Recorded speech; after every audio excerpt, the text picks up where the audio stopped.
ఈరోజు ఈ కార్యక్రమం చేయడానికి కారణము అమరావతిని భ్రమరావతిగా సృష్టించినారు వాళ్ళ ప్రభుత్వం ఉన్నప్పుడు.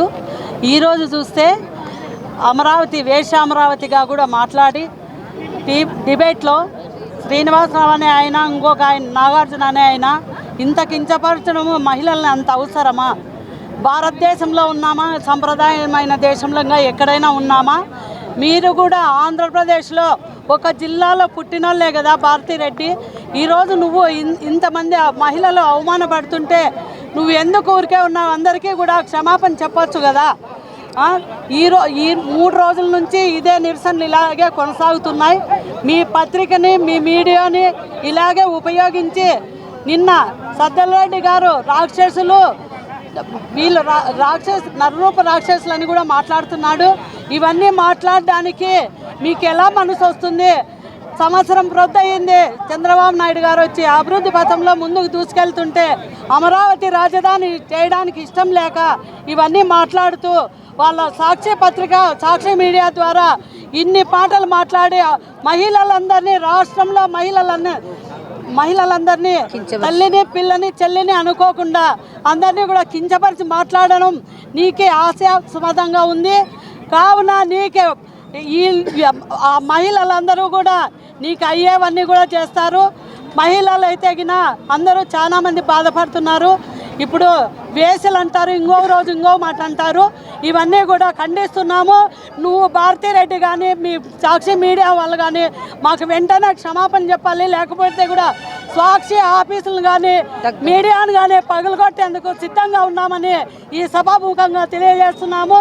మాకు ఇక అవకాశం ఇచ్చిన అందరికీ మా రాప్తాడు నియోజకవర్గం మా ఎమ్మెల్యే గారు పరిటాల సునీతమ్మక్క గారి ఆదేశాల మేరకు ఈరోజు ఇంతమంది మహిళలు వచ్చారంటే దానికి ప్రధానమైన కారణం ఆంధ్రప్రదేశ్లో ఉన్నటువంటి మహిళల్ని కించపరుస్తూ కొమ్మినేని శ్రీనివాసరావు గారు అయితేనేమి, రఘురామకృష్ణరాజు గారు అయితేనే వీళ్ళు మాట్లాడిన మాటలు ఏ విధంగా ఉన్నాయో మా నోటితో మేము చెప్పలేని మాటలవి. ఒక మహిళ, వాళ్ళ ఇంట్లో ఉన్నటువంటి మహిళలు ఉన్నారు, అక్క చెల్లెలు అందరూ ఉన్నారు. ఒక వేసి అనడము ఎంత మాత్రము జీర్ణించుకుంటారు మహిళలు. అది ఎలాంటి మెసేజ్ వీళ్ళు సమాజానికి ఇస్తున్నారు? ఒక డిబేట్లో వెళ్ళినప్పుడు ఇలాంటి పదాలు మాట్లాడి ఆంధ్రప్రదేశ్ మహిళలందరినీ కూడా కించపరచడం జరిగింది. ఇలాంటి మాటల్ని విన్నా కూడా భారతిరెడ్డి గారు ఒక చైర్మన్గా ఉన్నప్పటికీ కూడా సాక్షి మీడియాకి ఈరోజు ఇంకా క్షమాపణ కూడా చెప్పకుండా ఆంధ్రప్రదేశ్ మహిళలకు కూడా జగన్మోహన్ రెడ్డి గారు కానీ నిమ్మకి నీరెత్తినట్లు వ్యవహరించడం చాలా బాధాకరమైన విషయము.